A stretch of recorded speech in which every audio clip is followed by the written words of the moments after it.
Hello welcome. तो देखो यार, आज मैं शुरू कर रहा हूँ एक नया चैप्टर का नाम है कॉन्टिन्यूटी एंड डिफरेंशियबिलिटी। इसका हम इंट्रोडक्शन देखने वाले हैं और ये काफ़ी आसान सा चैप्टर है, मतलब बोर्ड एग्जाम्स में आपकी काफ़ी मदद कर सकता है ये चैप्टर, क्योंकि इसमें जो कॉन्सेप्ट हैं वो आपको आसानी से समझ में आ जाते हैं। इसके जो क्वेश्चन हैं वो भी काफ़ी ईजी होते हैं, आप आसानी से कर लेते हो, बस आपको थोड़ा सा ध्यान देना होता है। तो चलिए शुरुआत करते हैं। देखो यार, यहाँ पर हम सिर्फ कॉन्टिन्यूटी की बात करेंगे, डिफरेंशियबिलिटी हम किसी और वीडियो में देखेंगे, ठीक है। तो चलिए देखो, कोई भी चीज़ जो यहाँ पे हमें चेक करनी है कि वो कॉन्टिन्यूस है या नहीं, वो क्या चीज़ होगी, वो फंक्शन होगा। मतलब हम सिर्फ फंक्शन के बारे में बात करते हैं कि फंक्शन किसी इंटरवल में कॉन्टिन्यूस है या नहीं, या फिर जो फंक्शन है वो किसी पॉइंट पे कॉन्टिन्यूस है या नहीं, ठीक है। मतलब हम जो भी बात कर रहे हो किसी फंक्शन की बात कर रहे हैं। और याद रहे आपको एक बात, कि जब भी हम चेक करेंगे कोई फंक्शन कॉन्टिन्यूस है या नहीं है, तो सिर्फ और सिर्फ उसके डोमेन में चेक करेंगे। जाहिर सी बात है, डोमेन के बाहर तो वो डिफाइंड ही नहीं होगा ना। तो मतलब क्या है कि अभी मान के चलो कि जो मैंने ग्राफ बना रखे हैं, जो भी फंक्शन है ये, इनका डोमेन मान लो सबका मैंने आर लिया हुआ है समझाने के लिए, ठीक है। अभी बस जस्ट ग्राफिकल रिप्रेजेंटेशन दिखा रहा हूँ कि ग्राफ को देख के आप कैसे बता सकते हो कि कोई फंक्शन कॉन्टिन्यूस है या नहीं है। तो आपको याद क्या रखना है कि अगर आप जिस भी पॉइंट पे, मान लो अभी हम किसी पॉइंट पे चेक कर रहे हैं, हमें चेक करनी है कॉन्टिन्यूटी एट पॉइंट है, किसी इंटरवल में अभी चेक नहीं कर रहे, अभी सिर्फ पॉइंट वाला सीखो पहले, ठीक है। अगर मान लो किसी पॉइंट ए पे x बराबर a पे आपको चेक करना है कि कॉन्टिन्यूस है नहीं, तो जब a के, ठीक है ना, a के चारों ओर आप ग्राफ बना रहे होगे तो आपको याद रहना चाहिए कि जब आप a से गुजरो तो आपको वो पेन या पेंसिल जिससे आप ग्राफ बना रहे हो वो उठाना ना पड़े, तो ये कॉन्टिन्यूस है। मतलब क्या है कि ये x इक्वल टू ए पे ये जो फंक्शन है ये कॉन्टिन्यूस हो गया। इस फंक्शन की अगर मैं बात करूँ तो मैं a पे देखूंगा कि अगर मैं ग्राफ बनाता हुआ आया, भाई ए पे तो वैल्यू यहाँ कूद गई ना इसकी, है ना, x इक्वल टू ए पे जो y आ रहा है वो यहाँ पे आ रहा है, ठीक। इसका मतलब है यहाँ मुझे पेंसिल उठा के यहाँ पे जाना पड़ेगा या पेन उठा के यहाँ पे जाना पड़ेगा, तो ये कॉन्टिन्यूस नहीं है, ये कॉन्टिन्यूस नहीं है। ऐसे ही यहाँ पर देखो, ये कॉन्टिन्यूस है एट ए, अभी हम सिर्फ एट ए की बात कर रहे हैं, ठीक है। अच्छा, अब मैं आपको एक छोटा सा, ठीक है, ट्विस्ट दिखाता हूँ कहानी में। ये जो चीज़ है आपको टूटी हुई नज़र आई, अगर आप किसी फंक्शन को ऐसे टूटा हुआ देखना तो डायरेक्ट मत बोल देना कि वो कॉन्टिन्यूस नहीं होगा, ऐसा ही है, ऐसा कोई ज़रूरी नहीं है। क्यों? इसी फंक्शन को मैं कॉन्टिन्यूस बना सकता हूँ अगर मैं बोल दूँ कि भाई जो इसका डोमेन है, अगर जो इसका डोमेन है अगर वो रियल नंबर है तब तो ये डिसकॉन्टिन्यूस है। लेकिन अगर इसके डोमेन में से ही मैं वो पॉइंट हटा दूँ जहाँ से मुझे ग्राफ टूटा हुआ दिख रहा था, मतलब मैंने क्या कहा कि भाई इसके डोमेन में ए आता ही नहीं है, तब ये हर जगह कॉन्टिन्यूस हो जाएगा क्योंकि वो पहले से ही था। और ए पे चेक ही नहीं करना आपको, यानी कि यहाँ पर ए पे चेक करना कोई वैलिड ही नहीं है। क्यों? क्योंकि ए डोमेन में ही नहीं होगा, ठीक है ना। ऐसा ही एक एग्जाम्पल है, एग्जाम्पल नंबर 12 में भी आएगा, ठीक है ना। अभी इस पर एक और चीज़ मैं दिखाऊंगा आपको, बट इतना याद रखना कि भाई डोमेन से फ़र्क पड़ता है। सिर्फ आप ऐसे स्ट्रक्चर देख के, ठीक है, आंसर मत लिख देना कि वो चीज़ कॉन्टिन्यूस है या डिसकॉन्टिन्यूस है। वहाँ पे आप पहले देखना जिस पॉइंट पे पूछ रहे हैं उसके डोमेन में भी है क्या। अगर वो डोमेन में ही नहीं है तो हम चेक ही नहीं करेंगे ना वहाँ पे, ठीक है। अभी इसके ऊपर एग्जाम्पल नंबर जो 12 आएगा उसमें आपको बहुत अच्छे से समझाएगा। फिलहाल कुछ और एग्जाम्पल्स देख लो, ठीक है। ये सारी चीज़ें आपकी एनसीईआरटी में ही दी गई हैं। जैसे यहाँ पे अगर x इक्वल टू 0 पे चेक करना हो आपको, ठीक है ना, कहाँ पे चेक करना हो, इस ग्राफ में x इक्वल टू 0, डोमेन मान लो रियल नंबर है, ठीक है, एट x इक्वल टू 0, ठीक है। अभी मैं सिर्फ आपको ग्राफ से दिखा रहा हूँ, इसको करने का तरीका क्या है, ठीक है, लिमिट की मदद से, वो मेन है, वो भी आएगा, ठीक है। तो x इक्वल टू 0 पे देखो, अगर मैंने देखा कि भाई ग्राफ हर जगह बनता बनता आ रहा था, लेकिन जैसे ही x 0 यहाँ पे है तो उसका y यहाँ मिलना चाहिए था, लेकिन यहाँ नहीं मिला, कहीं और मिल गया। मतलब मुझे यहाँ से ग्राफ से पेन उठा के यहाँ पे बनाना पड़ा और फिर आगे ग्राफ ऐसे गया, है ना। मतलब जब मैं इस ग्राफ को ड्रॉ कर रहा हूँ तो x इक्वल टू a की सीध में मुझे पेन उठाना पड़ रहा है, तो इसका मतलब क्या है कि ये कॉन्टिन्यूस नहीं है एट x इक्वल टू 0 पे, है ना। ऐसे इसकी बात करें तो यहाँ पर भी यहाँ से आया लेकिन मुझे पेन उठाना पड़ा और यहाँ फिर चले गए हम, ठीक है। तो ये भी कॉन्टिन्यूस नहीं है। ये चीज़ें तो समझ में आ रही होंगी आपको, ठीक है। देखो मेन कहानी यहाँ पर है जो आपको बहुत सारी चीज़ें सिखाएगी, मतलब जो आपका एक मिस कॉन्सेप्ट मैंने थोड़ी देर पहले बताया वो शायद क्लियर हो जाए यहाँ से। देखो ये दोनों चीज़ें लगभग एक जैसी दिख रही हैं, थोड़ा सा अंतर है। यहाँ पे आप देखोगे तो ग्राफ ब्रेक हो रहा है, यहाँ पे देखोगे तो इसमें भी ब्रेक हो रहा है ना। जबकि अगर हमें मान लो पूरे डोमेन में चेक करना हो, किसी पॉइंट पे नहीं, पूरे डोमेन में चेक करना हो, तो मैं कहूँगा ये कॉन्टिन्यूस है एवरीवेयर, ये हर जगह कॉन्टिन्यूस है। जबकि ये हर जगह कॉन्टिन्यूस है लेकिन एक जगह को छोड़ के, कहाँ पे, जीरो पे, जीरो पे कॉन्टिन्यूस नहीं है। आप कहोगे फिर ये कैसे जीरो पे कॉन्टिन्यूस हो रहा है, ये भी तो ब्रेक हो रहा है। जरा ध्यान से देखना, कहानी में जो ट्विस्ट छुपा है वो कहाँ है, वो है डोमेन। अगर मैं इसकी फंक्शन को देखूँ तो डिफाइंड क्या है, F x x plus two आता है या फिर माइनस एक्स प्लस टू आता है, कब कब, जब एक्स जीरो से छोटा है या एक्स जीरो से बड़ा है। मतलब हमें सिर्फ डोमेन में क्या चीज़ें दी गई हैं, हमें डोमेन में, ठीक है, अगर मैं आपको सिंपली दिखाऊं इसको, ठीक है, तो हमें डोमेन में सिर्फ वही चीज़ें दी गई हैं जो एक्स से या तो बड़ी हैं, मतलब जीरो से या तो बड़ी हैं या जीरो से छोटी हैं। जीरो पे ये फंक्शन ही डिफाइंड नहीं है, तो जीरो पे चेक ही नहीं करोगे ना मेरे भाई, तो आप क्या बोलोगे, फंक्शन कॉन्टिन्यूअस है कहाँ पे, इन इट्स डोमेन, ठीक है, पूरे डोमेन में, everywhere, continuous everywhere in its domain, in its domain. अब इसके डोमेन में ए आता ही नहीं है, मतलब वन आता ही, जीरो आता ही नहीं है ना, तो जीरो को हम चेक नहीं करेंगे, ये फंक्शन कॉन्टिन्यूअस हो जाएगा। जबकि इसी फंक्शन को देखो मैंने लिखा है एक्स प्लस टू अगर एक्स जीरो से छोटा है, x minus x plus two अगर जीरो से बड़ा है, लेकिन मैंने जीरो को भी इसके डोमेन में इंक्लूड कर दिया। जीरो नहीं था ना, मैंने जानबूझ के ऐसा लिख दिया कि भाई एक्स इक्वल टू जीरो पे फंक्शन की वैल्यू आती है 5, यानी कि जीरो पे 5 आता है। 5 देखो उछल के चला गया। अब जब मैं ग्राफ ड्रॉ करूंगा तो मुझे पेंसिल उठा के यहाँ पे जाना पड़ रहा है ना, जबकि यहाँ पे जहाँ पे मैं पेंसिल उठा रहा हूँ, यहाँ पे जहाँ पे मैं पेंसिल उठा रहा हूँ वो चीज़ है ही नहीं ना इसके डोमेन में, तो मुझे कोई मतलब ही नहीं है, उस पर जाना ही नहीं है। तो ये कॉन्सेप्ट अपने दिमाग में क्लियर कर देना कि अगर आपको कहीं ग्राफ टूटा हुआ दिख रहा है तो पहले चेक करो कि क्या वो डोमेन में भी है क्या। अगर वो पॉइंट ही उसके डोमेन में नहीं है, वो वाला एक्स उसके डोमेन में नहीं है, तो उसका वाई क्यों ढूंढोगे आप। जैसे यहाँ पर एक्स इक्वल टू जीरो इसके डोमेन में ही नहीं है, तो उसका वाई क्या आ रहा है क्या नहीं आ रहा, मतलब कोई सेंस ही नहीं बनती इस बात को सोचने की। लेकिन यहाँ पर डोमेन में जीरो है, जब डोमेन में जीरो है तो हम चेक करेंगे। ये आपके एग्जाम्पल नंबर 12 से स्क्रीनशॉट लिया है मैंने, अभी मैं उसको अच्छे समझाऊंगा तो आपको और अच्छे से क्लियर होगा। देखो यार, अब मेन कहानी चालू होती है यहाँ से कि अगर अपने को ग्राफ ना दिया हो तो हम लिमिट की सहायता से भी चेक कर सकते हैं कि कोई फंक्शन किसी पॉइंट पे कब कॉन्टिन्यूस होगा कब नहीं होगा। ठीक है, उसके लिए क्या करना है, मान लो आपके पास कोई फंक्शन है एफ, ठीक है, एफ जो है वो रियल फंक्शन है, मतलब उसका domain codomain set of real numbers हैं। ठीक है, अगर ऐसा है और मान लो किसी पॉइंट सी पे चेक करना है, सी कोई रियल नंबर ही है, ठीक है, तो आप क्या करोगे, आप लिमिट निकालोगे x goes to C f x, और अगर ये चीज़ बराबर आती है एफ ऑफ सी के, यानी कि जो एफ एक्स था उसकी जगह एक्स या सी पर रिप्लेस कर दो, तो एफ ऑफ सी और ये लिमिट दोनों ये चीज़ें अगर बराबर आ जाती हैं तो आप कहोगे कि सी पे फंक्शन कॉन्टिन्यूस है, नहीं तो डिसकॉन्टिन्यूस है।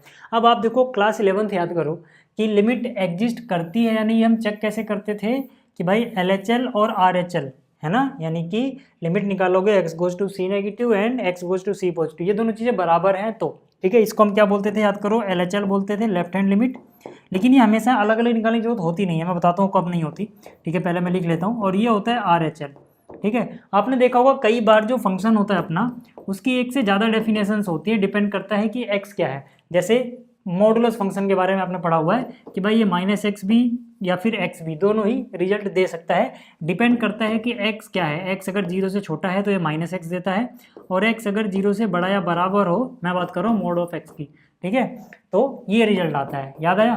तो यहाँ पर जैसे इसकी ना दो अलग अलग डेफिनेशन हो जाती हैं क्योंकि जीरो पे चीज़ें चेंज हो रही होती है ना, तो जीरो डिसाइडिंग फैक्टर होता है। तो ज़्यादातर हम जहाँ पर जैसे दो डेफिनेशन आ जाए वहीं पे LHL RHL वाला दोनों चेक करते हैं, नहीं तो डायरेक्ट ये चेक करो, ठीक है, एक बार में ही हो जाता है। ठीक है ना, ये सारी चीज़ें खैर आपने क्लास 11 में सीखी हुई हैं। मेरा मेन मतलब क्या है कि भाई ये चीज़ आपको निकालनी आनी चाहिए, ठीक है।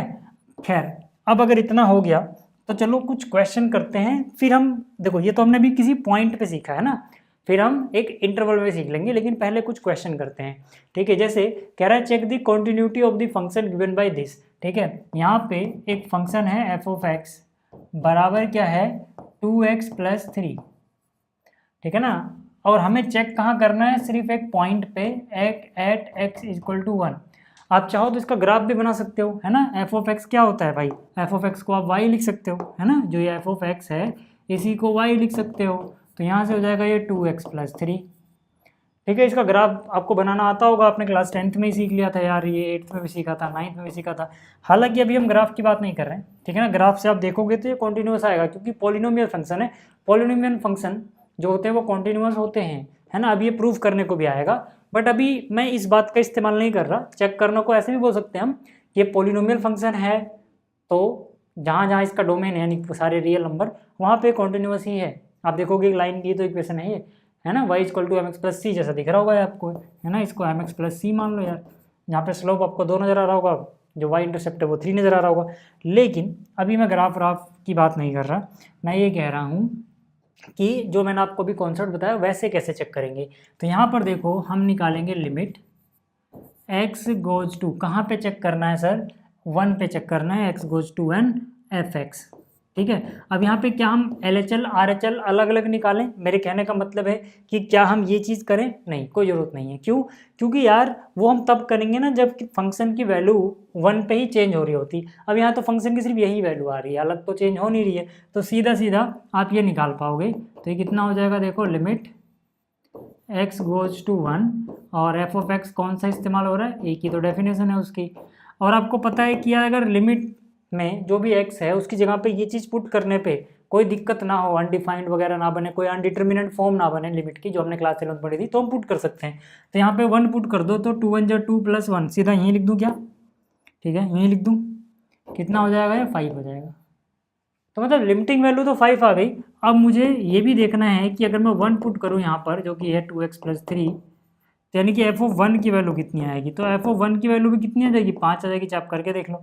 तो आप यहाँ पे देख पा रहे होगे, ठीक है, यहाँ पे आप क्या देख पा रहे होगे कि भाई जो लिमिट की वैल्यू आ रही थी, limit x goes to 1 f of x, ठीक है, वही वैल्यू आ रही है एफ ऑफ 1 की, यानी 1 पुट कर देने पे सीधा सीधा, ठीक है।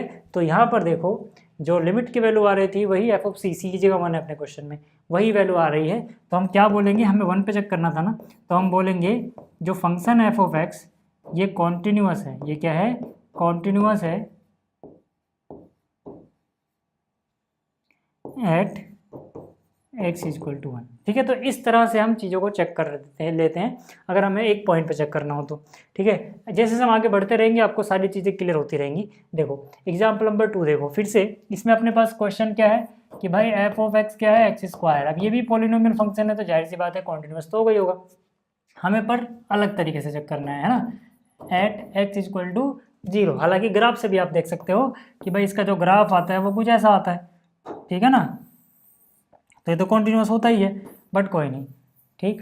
यहाँ पे आ जाओ, ऐसे चेक करते हैं। तो हम क्या करेंगे, सबसे पहले लिमिट, अब अलग अलग डेफिनेशन तो है नहीं कि जो हम कहाँ पे चेक करना है, 0 पे, तो जो 0 - 0 प्लस पे चेक करने बैठे कोई फ़ायदा नहीं है ना, एक ही डेफिनेशन है, सेम आंसर आएगा। तो एक बार में देखो एफ ऑफ एक्स की वैल्यू सीधा मैं लिख ही दे रहा हूँ ना, x², तो ये कितना हो जाएगा, 0 का स्क्वायर, यानी कि 0 ही होता है। ऐसे ही अगर मैं, ठीक है, एफ ऑफ एक्स जो कि x² दिया गया है, इसकी x इक्वल टू 0 पे वैल्यू निकालूँ तो फिर से 0 ही आएगा। तो अगेन मैं क्या बोल सकता हूँ कि भाई जो लिमिट की वैल्यू आ रही है, ठीक है ना, वही चीज़ एफ ऑफ 0 भी आ रही है। तो ये क्या है, ये फंक्शन कॉन्टिन्यूअस है, कहाँ पर, एट x इक्वल टू 0 पर, ठीक। अब देखो यहाँ पे कहानी में थोड़ा सा बदलाव आएगा, जो अपना एग्जाम्पल नंबर 3 है, ठीक है, क्योंकि यहाँ पे 2 डेफिनेशन मिलेंगी आपको चेंज होती हुई। देखो एफ ऑफ एक्स क्या है, एफ ऑफ एक्स है मोड एक्स। अब मोड एक्स का क्या मतलब सीखा था हमने, इसका मतलब हमने सीखा था, याद करो क्लास 11 का चैप्टर नंबर 2, कि भाई या तो ये -x होगा या ये +x होगा, डिपेंड करता है कि अगर x 0 से छोटा है तो -x आएगा, अगर x 0 से बड़ा या बराबर है तो पॉजिटिव x आएगा। यानी कि अब आपको अगर 0 पे ही चेक करना है, 0 पे ही, जिस पे डेफिनेशन चेंज हो रही है। देखो वैसे जब बहुत सारे बच्चों के दिमाग में एक और मिसकॉन्सेप्ट रहता है कि जब उन्हें कॉन्टिन्यूटी चेक करनी होती है पूरे डोमेन में, तो वो जहाँ पे फंक्शन की डेफिनेशन चेंज हो रही है वहीं चेक करते हैं। ऐसा नहीं है भाई, हर जगह चेक करना होता है। बट यहाँ पे मैं बाकी जगह क्यों नहीं चेक कर रहा, क्योंकि यहाँ पे बोला ही सिर्फ x इक्वल टू 0 पे है। लेकिन अगर वो ये ना लिखते, अगर क्वेश्चन में यही क्वेश्चन ऐसे आता कि भाई इसकी कॉन्टिन्यूटी चेक कर दो थ्रू आउट दी डोमेन, अगर थ्रू आउट दी डोमेन नहीं भी लिखा है तो बाय डिफॉल्ट वो थ्रू आउट दी डोमेन ही होता है, तब उसे हमें हर जगह चेक करना होता है, यहाँ पर भी यानी कि 0 पर भी, और उसके अलावा हर जगह जो भी डोमेन में आ रहा है। बट अभी खैर हमें 0 पे चेक करना है, अभी उस तरह के भी क्वेश्चन आएंगे, ठीक है। तो यहाँ पर देखो हम क्या करेंगे, यहाँ पर लिमिट फाइंड आउट करेंगे, लिमिट, ठीक है, चाहे ऐसे लिख लो चाहे ऐसे लिख लो, आपकी इच्छा है, ठीक है। मैं ज़्यादातर ऐसे ही यूज करता हूँ, दोनों सही है वैसे, ठीक है। LHL निकालना पड़ेगा आपको यहाँ पे, क्यों, क्योंकि 0 से हल्का सा कुछ कम लोगे तो एक अलग मिल रहा है आपको -x, जीरो या उससे हल्की सी बड़ी वैल्यू पे चेक कर रहे हो तो आपको मिल जा रहा है प्लस एक्स, यानी कि यहाँ पे एक्स पे डेफिनेशन चेंज हो रही है, तो हमें दोनों निकालना पड़ेगा। यानी कि अब हमें यहाँ पर जो मैंने आपको बताया था ये वाली चीज़ें करनी पड़ेंगी, तब हमें ये मिलेगा। समझ में आई बात? तो बस इसको याद रखना है यार इतना। तो यहाँ से ठीक है, देखो अगर मैं ऐसे लिखता हूँ तो मुझे बताओ कि फंक्शन की मैं कौन सी डेफिनेशन लिखूँ। मतलब कि जीरो नेगेटिव पे जब जीरो को मतलब एक्स जीरो को लेफ्ट से अप्रोच कर रहा है, तो मतलब इसका लिमिट मैंने पढ़ा था ये बहुत अच्छे से। तो कौन सी डेफिनेशन लिखूंगा, एक्स या माइनस एक्स लिखूंगा, क्योंकि ये वाली चीज़ आएगी। लेकिन पुट तो जीरो ही करते हैं, तो जीरो पुट करने पे तो जीरो ही रहना है, कोई दिक्कत वाली बात है नहीं। ऐसे ही अगर मैं आर एच एल निकालूँ, ठीक है ना, याद रहे कि ये एल एच एल है, लेफ्ट हैंड लिमिट। अगर मैं आर एच एल की बात करता हूँ, राइट हैंड लिमिट, तो फिर से क्या निकालूंगा मैं, x goes to zero positive, यानी इसका मतलब है जीरो को राइट साइड से अप्रोच कर रहा है। ठीक है, तो यहाँ पे कौन सा लिखूंगा एफ ऑफ एक्स, सोचो। जाहिर सी बात है ये जीरो से थोड़ा भी बड़ा हुआ है तो बड़ा ना, तो जीरो से बड़ा तो पॉजिटिव चीज़ हो गई, तो यानी कि ये x आ जाएगा। लेकिन रखोगे तो जीरो ही, एक्स की जगह जीरो रखो, कोई आपत्ति नहीं है, जीरो हो जाएगा। जब आपत्ति हो यहाँ पे रखने पे, कोई अनडिटरमिनेट फॉर्म बन रही हो, अनडिफाइंड जैसा कुछ बन रहा हो, इन्फिनिटी को अप्रोच कर रहा हो, तब हमें दिक्कत होती है, तब हम लिमिट को सॉल्व करने के लिए तामझाम लगाते हैं। जब तक कोई दिक्कत नहीं है सीधे सीधा पुट कर दो यार। ठीक है, इतना हो गया। इसके अलावा ठीक है, अभी मैं क्या करता हूँ, इसको ज़रा रखता हूँ साइड में। अब मैं एफ जीरो पे भी चेक कर लेता हूँ। एफ जीरो मतलब मोड जीरो, क्यों? क्योंकि एफ ऑफ एक्स क्या है, मोड एक्स है, तो मोड जीरो भी जीरो ही होता है। हैं? तो आप क्या देख पा रहे होगे, आप देख पा रहे हो कि भाई ये तीनों ही चीज़ें बराबर है ना। जब आपको अलग अलग चेक करना हो तो आप ऐसे देखोगे। ठीक है, कैसे देखोगे, limit x goes to zero negative f x, ये बराबर आना चाहिए limit x goes to zero positive f of x is equal to f of x, यानी जहाँ भी एफ ऑफ जीरो।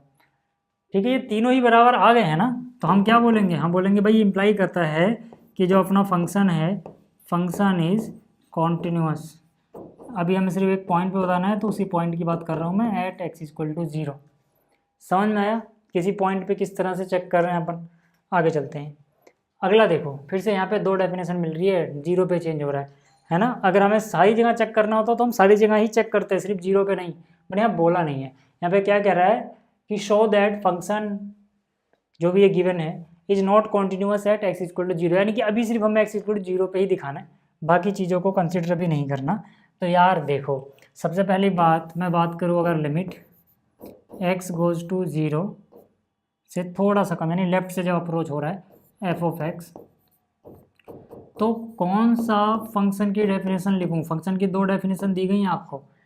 एक क्या है कि अगर एक्स जीरो के बराबर नहीं है तो फंक्शन की वैल्यू हो जाएगी एक्स क्यूब प्लस थ्री, लेकिन अगर जीरो के बराबर है तो वैल्यू हो जाएगी वन। तो जाहिर सी बात है, जीरो माइनस का मतलब क्या होता है कि जहाँ पर जीरो है उसके लेफ्ट में उसको अप्रोच करना है, यानी जीरो के बहुत पास लेकिन जीरो के इक्वल नहीं। तो जीरो के इक्वल तो नहीं है ना मतलब। ठीक है, तो यानी कि ये वाली डेफिनेशन यूज होगी, X cube plus three. Put zero ही करोगे तो कितना हो जाएगा, ये थ्री देगा आंसर।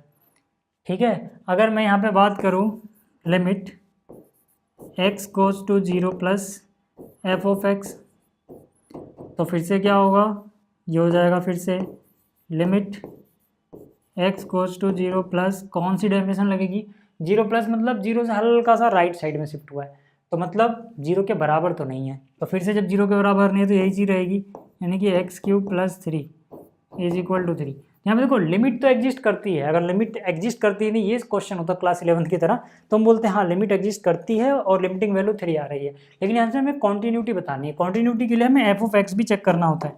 अगर सिर्फ लिमिट चेक करनी होती इतने से काम चल जाता, लेकिन हमें ठीक है ना एफ ऑफ एक्स भी देखना है। एफ ऑफ एक्स, ठीक है, एक मिनट, कहाँ पर, at x equal to zero, at भाई एक्स इक्वल टू जीरो पे एफ ऑफ एक्स की कौन सी डेफिनेशन लोगे, एक ही चीज़ तो आ रही है यार, वन आ रही है, एक्स इक्वल जीरो पे वन। तो अब जीरो पे तो एक्स पे तो डिपेंड ही नहीं कर रहा है, एक्स के जीरो को कुछ भी रखो यहाँ तो है ही नहीं, यानी कि वो वन ही रहना है। तो क्या ये तीनों चीज़ें बराबर आई हैं, नहीं। तो हम यहाँ पे लिख देंगे भाई ये कॉन्टिन्यूअस नहीं है। ठीक है ना, ये कॉन्टिन्यूअस नहीं है।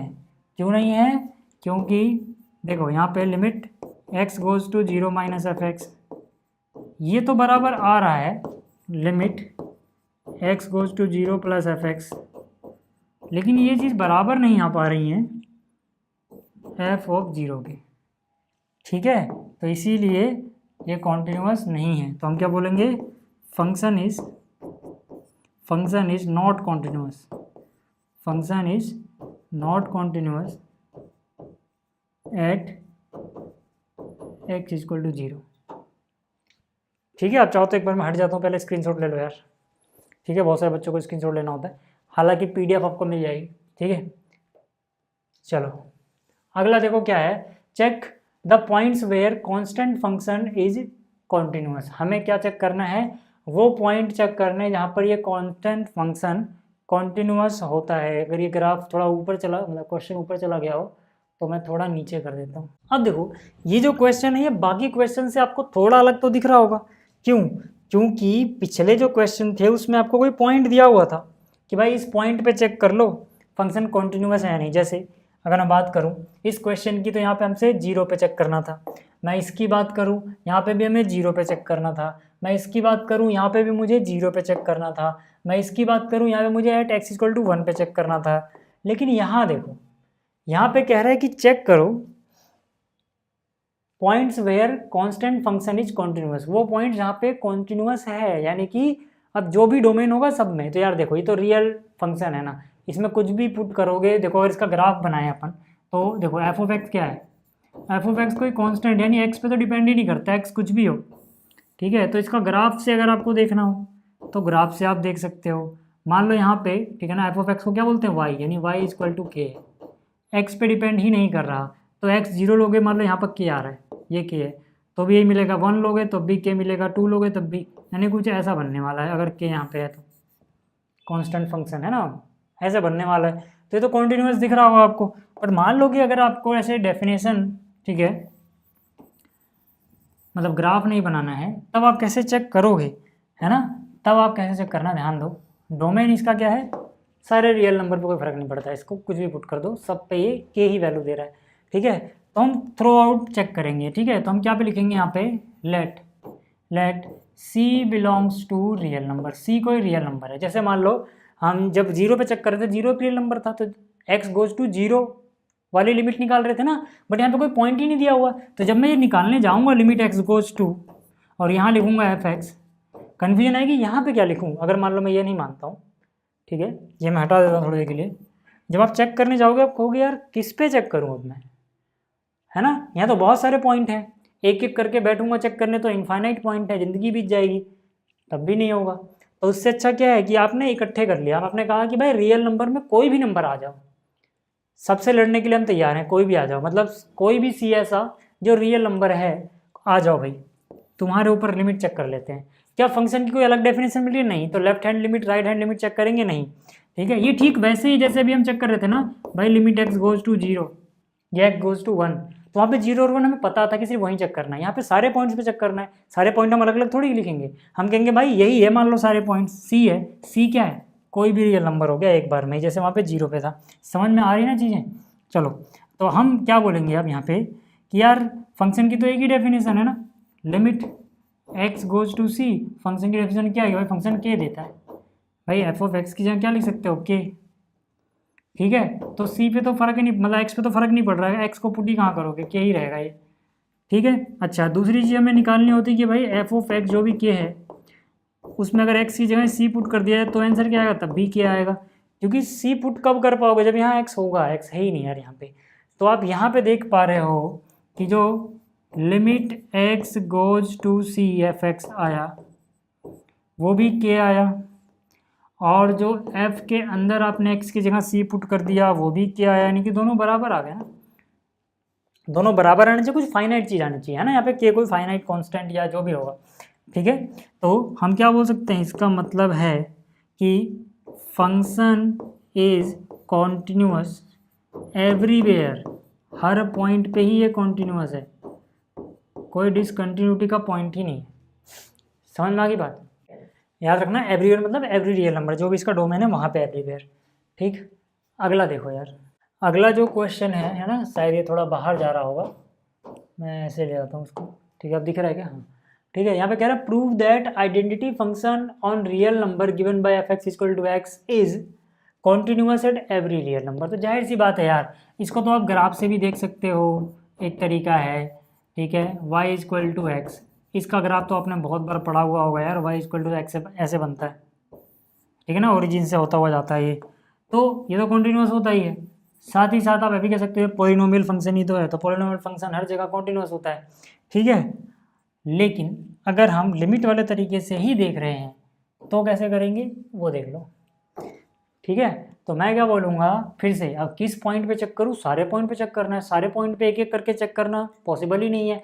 तो मैं क्या बोलूँगा, मैं कहूँगा चलो यार let C belongs to R, C क्या है, रियल नंबर है कोई, ठीक है। फिर मैं इसी पे चेक कर लेता हूँ फिर, ठीक है ना, एक्स गोज टू सी। अब अलग अलग डेफिनेशन मिल नहीं रही जो मैं सी नेगेटिव सी पॉजिटिव पे चेक करूँ। यहाँ पे लिखा है एफ ऑफ एक्स, तो कितना हो गया, limit x goes to C, F of x की जगह एक्स पुट करो, क्योंकि एफ ऑफ एक्स क्या है, एक्स ही तो है, तो एफ ऑफ एक्स की एक ही चीज़ थी डेफिनेशन, ठीक है। तो यहाँ पे एक्स की जगह सी पुट करोगे, कोई दिक्कत नहीं है, कोई रियल नंबर ही तो आ रहा है, अनडिफाइंड वगैरह तो बन नहीं रहा, तो पुट कर सकते हैं, लिमिट सीधा सीधा इसका सी आ जाएगा। अच्छा, अब हमें पता है कि मुझे एफ ऑफ सी भी निकालना था, तो मतलब जो ये एफ ऑफ एक्स है, एक्स की जगह पे सी पुट कर दो, तो एक्स की जगह पे सी पुट करेंगे तो यही आ जाएगा। यहाँ पे आप क्या देख पा रहे होगे यार कि ये तो हो गया, ठीक है, कि भाई limit x goes to c, इसको अच्छे से लिखता हूँ थोड़ा, limit x goes to C f x बराबर आ रहा है यार एफ ऑफ सी के, है ना, एफ ऑफ सी के, दोनों ही किसके बराबर हैं, सी के बराबर है, फाइनाइट चीज़ है। तो मतलब क्या, मतलब फंक्शन इज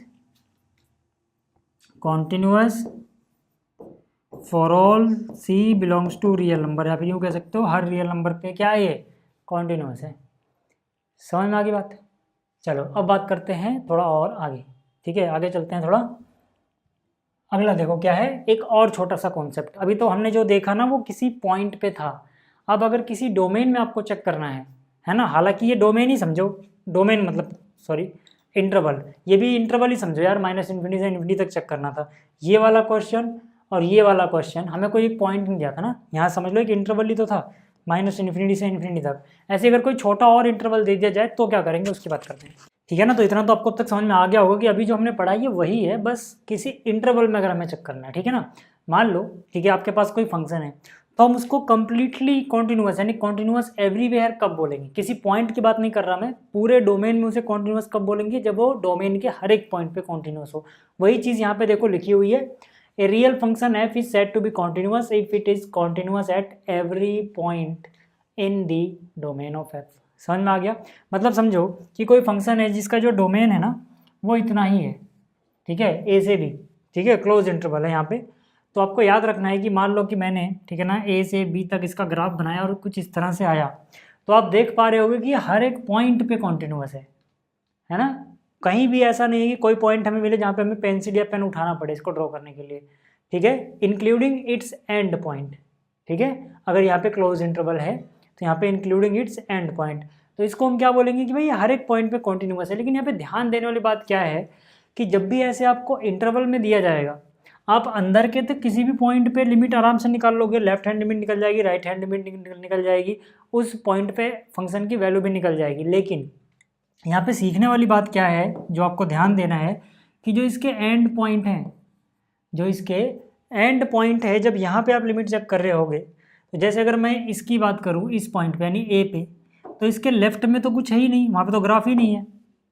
तो मतलब क्या, यहाँ पर जो लेफ्ट हैंड लिमिट होगी यानी कि ए नेगेटिव, ये सेंसलेस हो जाएगी, इसका कोई मतलब ही नहीं है, ये नहीं निकालना है आपको, है ना। यानी कि इस पॉइंट पे आपको क्या करना है, आपको सिर्फ देखना है limit x goes to a positive, ठीक है, यही निकालना है, और ये एफ ऑफ ए के बराबर होना चाहिए, क्योंकि यहाँ पे ए नेगेटिव यानी कि इससे पीछे अगर हल्का सा भी जाओगे तो वहाँ पे कुछ मिलेगा ही नहीं आपको, वो डोमेन में ही नहीं है, इसलिए वहाँ चेक किए बिना ही हम सिर्फ इतना चेक करेंगे इस केस में। ये तभी आपको करना है जब उससे पहले कुछ नहीं है। ऐसी अगर मैं यहाँ की बात करूँ पॉइंट बी की, पॉइंट बी पे आप देखोगे वाई की वैल्यू यानी एफ ऑफ एक्स की वैल्यू, ठीक है तो इसके राइट में आपको कुछ नहीं दिखेगा, क्यों, क्योंकि अगर आप बी से हल्का सा भी आगे गए, बी के हल्का सा भी आप आगे गए, तो यहाँ पे तो कोई वाई है ही नहीं, क्यों, क्योंकि वो डोमेन में नहीं है ना। इसीलिए ठीक है, इधर की अगर हम बात करेंगे तो हम बोलेंगे कि भाई यहाँ पे सिर्फ बी नेगेटिव चेक करना है, क्योंकि यहाँ से तो अप्रोच कर सकते हो लेफ्ट से इसको। ठीक है, राइट से कैसे अप्रोच करोगे, बी प्लस बी से हल्का सा भी आगे जाओगे, डोमेन में नहीं है, यानी कि यहाँ पर जो limit x goes to b plus है ये सेंसलेस बन जाता है। बस आपको इतना ध्यान रखना है। ठीक है ना, फिर से एक बार समझा देता हूँ। यहाँ पे अगर ए प्लस यानी कि राइट से अप्रोच करोगे वो ठीक है चलेगा, लेकिन लेफ्ट से अप्रोच करने का कोई मतलब नहीं बनता, क्योंकि ए के हल्का सा भी पीछे जाओगे तो वो है ही नहीं डोमेन में। ठीक है, इसी तरह से यहाँ पे लेफ्ट से अप्रोच करोगे चलेगा, राइट से अप्रोच करना कोई मतलब ही नहीं बनता।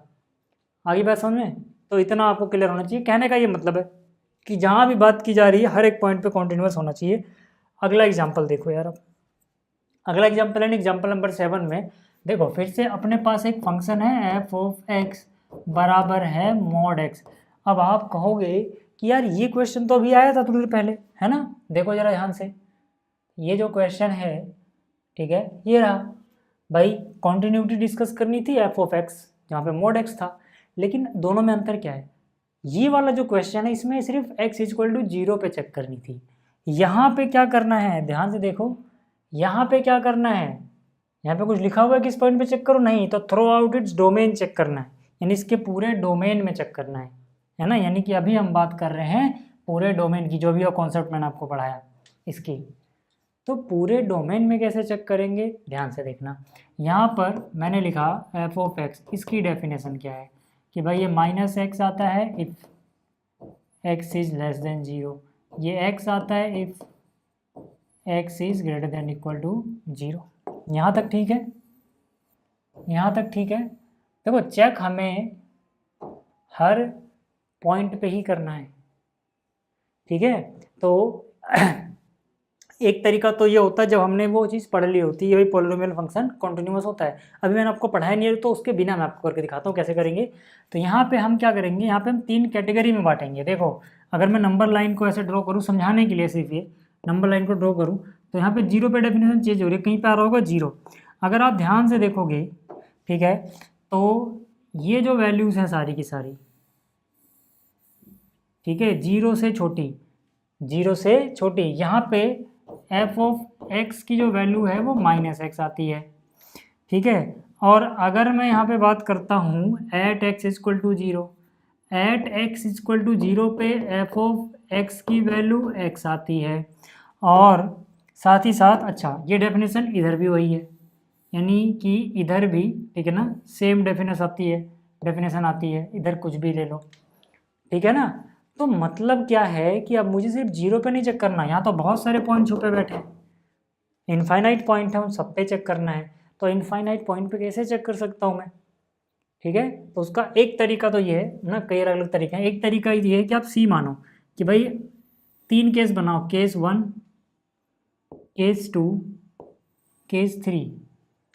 केस 1 में क्या करो, आप उन सभी पॉइंट सी की बात कर लो जो कि 0 से छोटे हैं।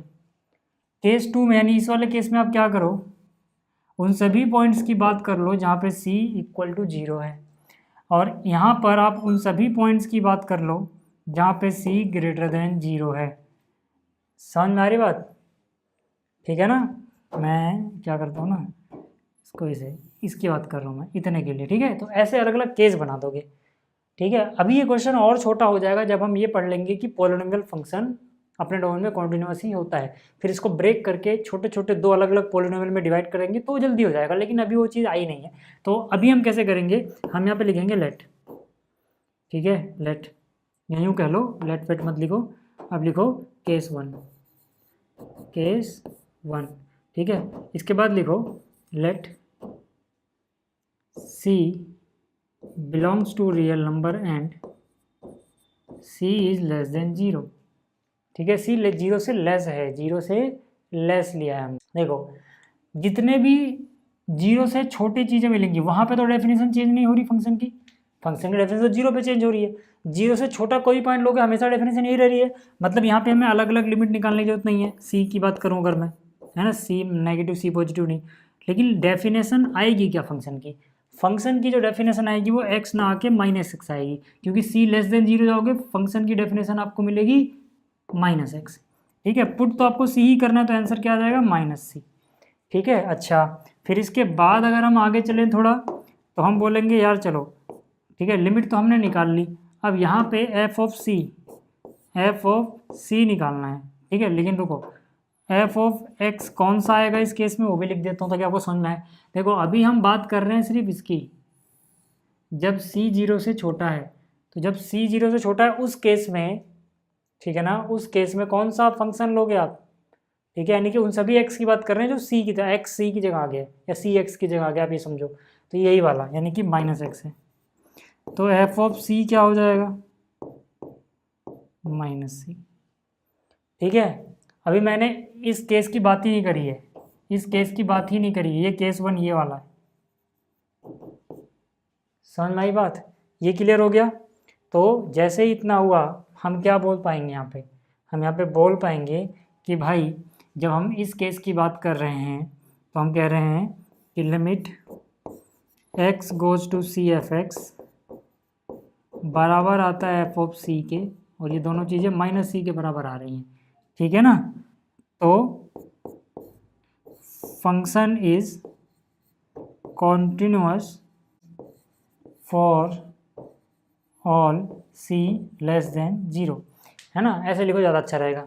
यानी कि इतने के लिए तो हमने कॉन्टिन्यूअस दिखा दिया भाई साहब।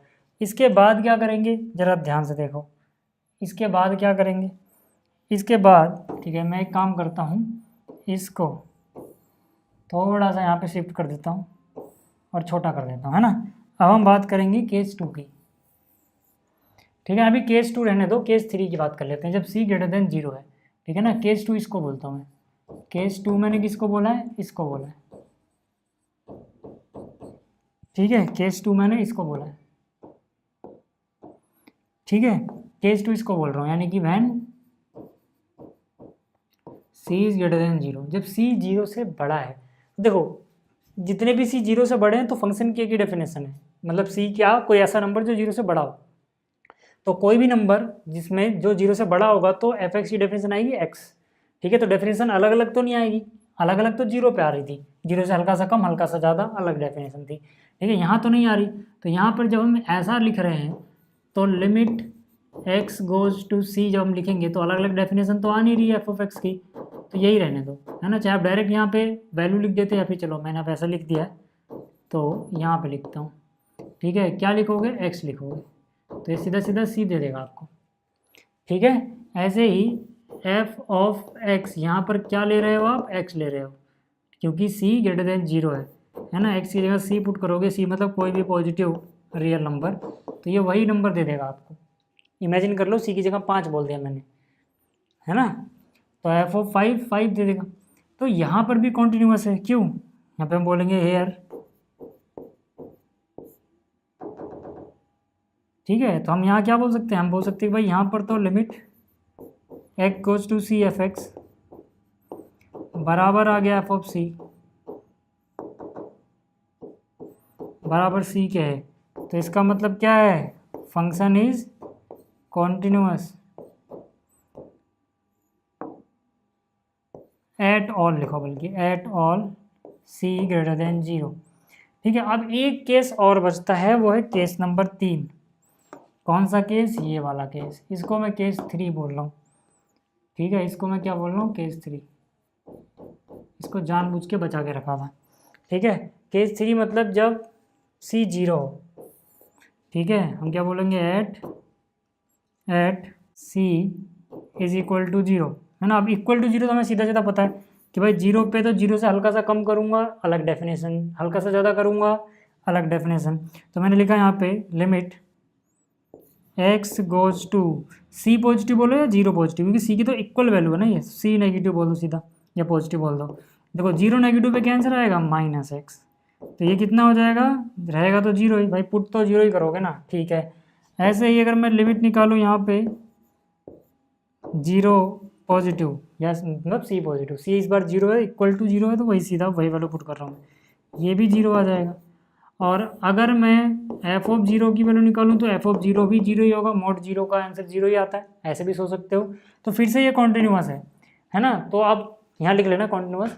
तो देखो मैंने जब देखा तो मुझे क्या नज़र आया, मुझे नज़र आया कि यार जब मैं सी को लेस देन 0 लेता था, यानी कि ये वाली वैल्यू, तब भी ये कॉन्टिन्यूअस था। जब मैं ये वाली वैल्यू ले रहा था, ठीक है, ये वाली, ठीक है, जो ये उठा के दिखा रहा हूँ मैं आपको, यानी कि सी जब 0 से बड़ा है तब भी कॉन्टिन्यूस आया, जब मैं इक्वल टू 0 यानी कि ये वाली वैल्यू ले रहा हूँ तब भी आया। यानी कि पूरी नंबर लाइन की ही बात कर लूँ मैं एक साथ मिला के, भाई केस 1 मिलाऊंगा इतना, यानी कि ये लाइन आ गई, केस 2 यानी कि ये वाला आ गया, केस 3 इनके बीच का पॉइंट भी आ गया, यानी कि थ्रू आउट द डोमेन ये क्या है, कॉन्टिन्यूस है। और वैसे भी जब आप, ठीक है, इसका ग्राफ बनाते थे, याद करो, ठीक है, तो ये कॉन्टिन्यूस ही तो आता था, समझ में आ गई बात। तो यानी कि ये कॉन्टिन्यूस है थ्रू आउट दी डोमेन, ठीक है, आप लिख लेना ऑनलाइन। ठीक, चलो अब आगे चलते हैं और अगला क्वेश्चन देखते हैं। अगला है discuss the continuity of the function given by this, ठीक है। अब फिर से यार ये एक पॉलिनोमियल फंक्शन है तो कॉन्टिन्यूस होगा ही होगा, बट फिर भी हम लिमिट वाला तरीके से चेक करके देखते हैं। एफ ऑफ एक्स क्या है, x cube plus x square minus 1, ठीक है। तो यहाँ पे हमें इसकी कॉन्टिन्यूटी चेक करनी है हर एक पॉइंट पे, ठीक है ना। तो मैंने क्या लिखा, मैंने लिखा लेट, अब इसमें अलग अलग केस बनाने की जरूरत नहीं है, डेफिनेशन तो चेंज हो नहीं रही। मैंने लिखा let C belongs to R, C कोई रियल नंबर है, ठीक है, limit x goes to C F of X. Function की डेफिनेशन अलग अलग नहीं है तो जल्दी हो जाएगा ये, सीधा सीधा एफ ऑफ एक्स की वैल्यू रख दो, क्या है, x cube plus x square minus 1, ठीक है। अब देखो यहाँ पे सी पुट करने पे कोई आपत्ति नहीं होगी इसको, यानी हो जाएगा C cube plus C square minus 1। ऐसे अगर मैं सीधा सीधा एफ ऑफ सी की वैल्यू ही निकालना चाहूँ तो मतलब जहाँ जहाँ एक्स वहाँ सी पुट कर दूंगा, तो हो जाएगा C cube plus C square minus 1। तो मैं क्या बोल सकता हूँ कि भाई here limit x goes to C जो आ रहा है वही चीज़ एफ ऑफ सी आ रही है ना। और ये दोनों चीज़ें किसके बराबर हैं, सी cube plus C square minus 1, ठीक है, स्क्वायर है। तो इसका मतलब क्या है, इसका मतलब function is continuous for all c belongs to R, या फिर continuous at every real number. समझ में आ गया, इतना क्लियर हो गया। आगे चलो, अगला भी देखो वैसे है, डिस्कस दी कॉन्टिन्यूटी। अब अलग अलग डेफिनेशन तो मिल नहीं रही हमें। एफ ऑफ एक्स क्या है, 1/x। दिक्कत कहाँ पे हो सकती है, 0 पे, 1/0 अनडिफाइंड होता है, लेकिन वो डोमेन में ही नहीं दिया है ना। एक्स 0 नहीं है, मतलब बाकी के सारे रियल नंबर ले लो, 0 मत लो, ठीक है, क्लियर हो गई बात। तो हम क्या बोलेंगे, हम बोलेंगे लेट कोई सी है जो रियल नंबर को बिलोंग करता है, तो लिमिट चेक कर लो यार सारे रियल नंबर पे, ठीक है। तो यहाँ से क्या हो जाएगा, limit x goes to c, function की वैल्यू क्या है, 1/x, तो यानी हो जाएगा 1/c, ठीक है। रियल नंबर वेयर, ये लिख देना where c is not equal to 0, c 0 नहीं है बस, बाकी कुछ भी हो, क्योंकि 0 तो डोमेन में नहीं है ना, ठीक है। तो ये हो गया। ऐसे ही एफ ऑफ एक्स कितना है अपने पास, 1/x, तो एफ ऑफ सी कितना हो जाएगा, 1/c। तो यहाँ से आप देख पाओगे कि जो लिमिट की वैल्यू आई है, limit x goes to 0 f of x कितना आया, 1/c। वही चीज़ आई है एफ ऑफ सी की वैल्यू कितना आया, 1/c। तो मतलब क्या, ये फंक्शन जो है, function is continuous for all c belongs to real number and, बस याद रहे, and c is not equal to 0, बस 0 नहीं है, ठीक है, क्योंकि 0 पे तो डिफाइंड ही नहीं है ना फंक्शन, तो कॉन्टिन्यूअस एवरीवेयर है, ठीक है। ये हो गया, क्योंकि 0 पे तो हमें चेक ही नहीं करना, वो डोमेन में ही नहीं है। अगला क्या है, फिर से discuss the continuity defined by, ठीक है। तो यहाँ पे आ जाओ, f of x is equal to x plus 2 x minus 2, ठीक है। ये कब है, अगर x is less than equal to 1, ये कब है, अगर x इज ग्रेटर देन 1, ठीक है। मैं फिर से बोल रहा हूँ, सी का सहारा भी नहीं लेना पड़ेगा आपको जब आप ये पढ़ लोगे। हालांकि आप पेपर में तो कर सकते हो ना, बट मैं अभी वो ऐसे नहीं करा रहा। जब आप ये पढ़ लोगे कि पॉलिनोमियल फंक्शन हर जगह कॉन्टिन्यूअस होता है अपने डोमेन में, ठीक है। तो इनको जब अलग अलग करेंगे तो ये पॉलिनोमियल फंक्शन होंगे, तो सी का भी सहारा नहीं लेना पड़ेगा और छोटा क्वेश्चन रहेगा, बट अभी हम सी से ही करते हैं। ठीक है, थोड़ी प्रैक्टिस करो। चलो यहाँ पे आ जाओ। देखो मैंने क्या बोला कि बहुत सारे शुरू में वीडियो में बोला था, बहुत सारे बच्चों का ये मिस कॉन्सेप्ट रहता है कि जब उन्हें ऐसे चेक करना है तो जिस पे डेफिनेशन चेंज हो रही है, जैसे कि 1 पे, सिर्फ 1 पे ही चेक करना होता है, नहीं, हर जगह चेक करना होता है आपको। ठीक है, हर जगह चेक करना होता है आपको। तो यहाँ पे सबसे पहले केस 1 बनाएंगे हम। केस 1, व्हेन एक पॉइंट लेंगे C जो कि छोटा है, जहाँ पे डेफिनेशन चेंज है 1। देखो इसको आप ऐसे समझ सकते हो कि कहीं ना कहीं 1 आ रहा होगा। ठीक है, 1 पे देखो, जब x की वैल्यू 1 ले रहे हो आप, तो 1 के equal pay f of x क्या है, 1 के equal pay f of x है x प्लस 2। 1 से छोटा यानी कि ये जितनी भी चीज़ें हैं यहाँ जब भी चलोगे तब भी f ऑफ x की वैल्यू कितनी आएगी, डेफिनेशन चेंज नहीं होगी, x प्लस 2। ठीक है ना, ये सारे क्या हैं, ये वाला केस है जहाँ पे x 0 से छोटा हो जा रहा है, जहाँ पे x 0 से छोटा हो जा रहा है। ये वाला केस कौन सा है, जब x 0 के बराबर हो जा रहा है। और इसके बाद की जो चीज़ें बचेंगी देखो, हालांकि ऐसे घिचपिच नहीं करते हैं मुझे पता है, बट ऐसे समझाने के लिए मैं ऐसे बना दे रहा हूँ। ठीक है, यहाँ पर भी देखोगे तो यहाँ पे भी f ऑफ x की वैल्यू कुछ ना कुछ तो आएगी, लेकिन कौन सी, ये वाली x माइनस 2 वाली। ये सिर्फ समझाने के लिए ऐसे रफली। ठीक है ना, यानी कि यहाँ पे 3 चीज़ें हमें चेक करनी पड़ेगी, 3 केस बनाने पड़ेंगे। एक वो केस जो भी c less than 0, c x की जगह वर्क कर रहा है, जैसे x लेस देन 0 ना, x का c पुट कर देना। ठीक है, यहाँ पे आप देख रहे होगे x ग्रेटर देन 0 है, यहाँ पे आप देख रहे हो ये x इक्वल टू 0 है, तो एक केस बनेगा इसमें c, x की जगह रिप्लेस कर दो c से, c लेस देन 0। ठीक है, तो वैन c लेस देन 0 नहीं, सॉरी 1। ठीक है, 0 नहीं 1 है। ठीक है, ये 1 है, याद रहे। ठीक, अब आ जाओ यहाँ पे। तो देखो जब लेस देन 1 होगा तो फंक्शन की वैल्यू क्या आएगी, पहले तो ये डिसाइड कर लो, है ना। तो यहाँ पे फंक्शन की वैल्यू कौन सी लेंगे, लेस देन 1 के लिए x प्लस 2 लोगे। तो चलो पहले f ऑफ c ही निकाल लेते हैं। f ऑफ c कितना हो जाएगा, c प्लस 2 हो गया। चलो अब LHL निकालते हैं, या RHL नहीं, वो निकालने की जरूरत नहीं है। क्यों, क्योंकि जितने भी देखो, जितने भी x लेस देन 1 है उनके लिए तो एक ही डेफिनेशन है ना, x लेस देन 1 के लिए एक ही डेफिनेशन, मतलब c कोई भी वैल्यू लगे जो 1 से छोटी है तो उसके लिए तो एक ही डेफिनेशन है, अलग अलग निकालने की जरूरत नहीं है। LHL RHL एक बार में निकाल लो। ठीक है, x गोज टू c। ठीक है, कौन सा फंक्शन लिया, f(x), कौन सा, ये वाला। तो वैल्यू कितनी आ गई यहाँ पे, c प्लस 2। तो आप देखोगे कि भाई f ऑफ c और ये लिमिट तो बराबर आ गया, तो यहाँ तो कॉन्टीन्यूअस हो जाएगा। ठीक है, इतना तो आप कर लोगे। ठीक है, लिख लेना।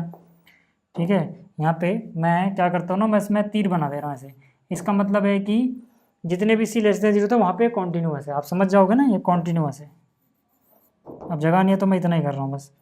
ठीक है, अब दूसरा केस कौन सा लेंगे हम, दूसरा केस पहले वो वाला देख लो, व्हेन, है ना, ये केस 2 है, when c is greater then 1, c जब 1 से बड़ा हो, 1 से बड़ा होगा c, x या c रखा हमने, तो डेफिनेशन क्या आएगी f(x) की, x माइनस 2, c पुट कर दो, कौन सा c, जो 1 से बड़ा है, तो ये हो जाएगा c माइनस 2, ये आ गया। चलो ठीक है, अब जरा लिमिट निकाल लो। देखो जब हम c वो वाली चीज़ें ले रहे हैं जो 1 से बड़ी ही हैं, तब तो डेफिनेशन चेंज नहीं हो रही, तब तो डेफिनेशन यही रही x माइनस 2। तो सीधा सीधा limit x goes to c, और यहाँ पे आ जाएगा x माइनस 2, x की जगह c रख देंगे तो कोई दिक्कत नहीं है। देखो तो ये वाली चीज़ बराबर आ गई, यानी कि ये भी कॉन्टीन्यूअस है, जगह नहीं है तो मैं ऐसे लिख दे रहा हूँ, कॉन्टीन्यूअस कहाँ पे है, c ग्रेटर देन 1 के लिए। ठीक है, अब तीसरा केस कौन सा बचा, x इक्वल टू 1 वाला। ठीक है, अब मैं यार इसको मिटा दे रहा हूँ, अब आप समझ जाना। ठीक है, अब जगह की कमी पड़ रही है अपने को। तीसरा केस क्या करेंगे हम, तीसरा केस कौन सा लेंगे यहाँ पे, केस 3।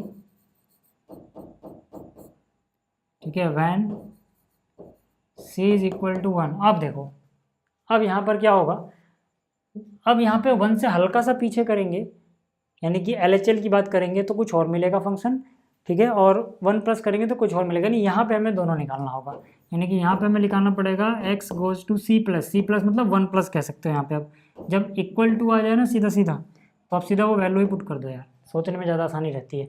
यहाँ पे हमने सीधा सीधा देखो यहाँ पे c को जा रहा था, लेकिन c को 1 क्यों नहीं पुट किया भाई, लेस देन 1 है ना, इसलिए वहाँ पे 1 पुट नहीं किया था। तो यहाँ से कौन सा फंक्शन 1 प्लस मतलब ये वाला x माइनस 2, पुट तो 1 ही करोगे, तो 1 माइनस 2 कितना हो जाएगा, 1 माइनस 2 यानी -1 हो जाएगा। ऐसे ही अगर मैं limit x goes to 1 minus करके देखूं, 1 माइनस मतलब 1 से थोड़ा छोटा, तो क्या मिलेगा मुझे 1x प्लस 2, ये वाली डेफिनेशन मिल जाएगी ना फिर। तो अगर 1 पुट करूँगा तो ये 3 आ जाएगा, दोनों ही बराबर नहीं आए तो यहाँ पे कॉन्टिन्यूस नहीं है ना, क्योंकि अब हमें F1 पे चेक करने की ज़रूरत ही नहीं है। जब यही दोनों बराबर ना है तो वो बराबर आए ना आए क्या फ़र्क पड़ता है, ठीक है, आएगा भी तो किसी एक के बराबर आएगा। तो मतलब कि ये यहाँ पे तो कॉन्टिन्यूस नहीं है। तो यहाँ पे क्या बोला था, डिस्कस दी कॉन्टिन्यूटी। हम बोलेंगे ये फंक्शन हर जगह कॉन्टिन्यूस है सिवाय x इक्वल टू 1 पे ये डिसकॉन्टिन्यूस है। समझ में आ गया, फिर नॉट कॉन्टिन्यूस है। अगला क्वेश्चन देख लो यार, find the all the points of discontinuity of the function, है ना, ये बिल्कुल वैसा ही है। देखो जरा जो भी हमने किया था सारे पॉइंट पे चेक कर लोगे, केस अलग अलग बना के, ये हो जाएगा, ठीक है। तो ये आप खुद कर सकते हो। देखो इसके जैसा ही एक और क्वेश्चन है, तो अभी तक जिस तरीके से मैंने सिखाया आप उससे इसको भी ट्राई कर सकते हो, ये आपसे आराम से हो जाएगा। लेकिन यहाँ पे जो मैं सिखाने के लिए, ठीक है, ये क्वेश्चन यहाँ पे रखा है, वो ये चीज़ है जो मैंने आपको शुरू में सिखाई थी, ठीक है। इसको हम ग्राफिकल मेथड से करें, वैसे आपको करना आ गया होगा। ग्राफिकल से कैसे करोगे यार, देखो फंक्शन की जो f(x) है ना, इसकी दो डेफिनेशन है। एक तो ये है कि भाई फंक्शन f(x) इतना हो सकता है, या फिर एक दूसरी डेफिनेशन है कि भाई जो फंक्शन है वो -x प्लस 2 हो सकता है। डिपेंड करता है कंडीशन क्या है। ये कब है, जब x लेस देन 0 है। ये कब है, जब x ग्रेटर देन 0 है। आप ग्राफ बना लो, ठीक है। अगर आपको ग्राफ से करना है तो ये क्या हो जाएगा, y f(x) का y रिप्लेस करो, y equal to x plus 2, है ना। ग्राफ बनाना आसान है, आपको आता होगा, ठीक है। ऐसे ही बना सकते हो कि भाई y की जगह 0 माना तो x कितना हो जाएगा, -2, है ना। यानी कि x -2 पे y 0, एक तो ये हो जाएगा, है ना। यहाँ पे देखो x कितना है, -2, और y कितना है, 0 है, ठीक। दूसरी बात क्या, कोई और पॉइंट सोच लो यार, मान लो -1 सोच लो, ठीक है ना। x की जगह -1 रखोगे तो y कितना हो जाएगा, 2 - 1 1, y 1 हो जाएगा, यानी -1 पे 1 हो जाएगा, है ना। x की जगह -1, ये 1 हो जाएगा। तो इसका एक ग्राफ बना दो, ये आगे तो बढ़ता जाएगा, लेकिन 0 को मत करना, क्योंकि फंक्शन 0 पे डिफाइन नहीं है। ये सारी वही चीज़ें हम देख रहे हैं जहाँ पे x लेस देन 0 है, सिर्फ इतने के लिए ग्राफ बना रहे हैं, ठीक है। ऐसे इसका ग्राफ बनाओगे जब आप, है ना, तो भाई फिर से अगर आपको ग्राफ बनाना है तो y इक्वल टू क्या, -x प्लस 2। लेकिन याद रहे कि हम वो सारी वैल्यू जो x से बड़ी हैं उनके लिए चेक कर रहे हैं, है ना। ग्राफ वाला तरीका देख लो एक बार अच्छे से। तो यहाँ से हम क्या करेंगे भाई, x की जगह 0 नहीं रख सकते हो क्योंकि 0 तो है ही नहीं, ठीक है ना, डोमेन में ही नहीं है 0 कहीं, ठीक है। तो यहाँ पे कुछ और रखो, यानी y की जगह 0 रख दो। चलो y 0 रखोगे तो x बराबर 2 हो जाएगा, यानी x बराबर 2, यानी यहाँ पे y की वैल्यू 0 मिल जाएगी, ठीक है। तो एक पॉइंट तो अपने को ये पता लग जाएगा। ऐसे कुछ और सोच लो यार, ठीक है ना। y बराबर 1 पे सोच लो, y 1 रखोगे तो 1 उधर जाएगा और x इधर रखने, x बराबर भी 1 आ जाएगा, यानी 1 पे 1 ये हो जाएगा, ठीक है। यानी कि इनको मिलाओगे तो ऐसे ग्राफ बनेगा, है ना। इससे आगे मत जाना, क्योंकि x इधर जैसे इसके ऊपर जाओगे या तो 0 मिलेगा या नेगेटिव, x नेगेटिव के लिए कोई और फंक्शन था तो वहाँ जा नहीं सकते, ये आ गया। अब आप देख पा रहे हो ग्राफ से कि भाई इस केस के लिए जब x लेस देन 0 है, पेंसिल कहीं उठानी नहीं पड़ रही तो कॉन्टिन्यूस है। इस केस के लिए भी ये कॉन्टिन्यूस है, और यहाँ पे हमें चेक ही नहीं करना है। ये मत कहते ना कि डिसकॉन्टिन्यूस, क्यों, क्योंकि भाई x 0 पे तो डोमेन ही नहीं है ना, x 0 तो डोमेन में नहीं है, तो हम बोलेंगे through out the domain it is continuous, ये कॉन्टिन्यूस है, ठीक है। अच्छा, जैसे हम पहले कर रहे थे ना सी वाले तरीके से, ये वैसे भी हो जाएगा, लेकिन वहाँ पे सिर्फ 2 ही केस बनेंगे, ठीक है। एक ये बनेगा, एक ये बनेगा। ये c इक्वल टू 0 वाला केस ही नहीं बनेगा यहाँ पे, क्योंकि 0 डोमेन में ही नहीं है। तो मतलब ये भले आपको टूटा टूटा दिख रहा है, बट तब भी ये कॉन्टिन्यूस है थ्रू आउट इट्स डोमेन, क्योंकि जहाँ पे टूटा है वो डोमेन में ही नहीं है। समझ में आ गई बात, ठीक। अगला चेक करते हैं, देखो discuss the continuity of the function, ठीक है। तो ये भी आप कर ही लोगे, अगर आपको वैसे करना हो जैसा अभी तक हमने सी वाले तरीके से किया तो ये हो जाएगा ना। सी वाले तरीके से एक बार ट्राई करना, ग्राफ वाले तरीके से देख लो। ग्राफ वाले से अगर आपको करना हो तो आपको इसको ग्राफ देखो बनाना आता होगा भाई। फंक्शन की दो ही तो डेफिनेशन है, एक है f(x) इक्वल टू x है, तो f(x) की जगह y रखो, यानी y बराबर x आता है।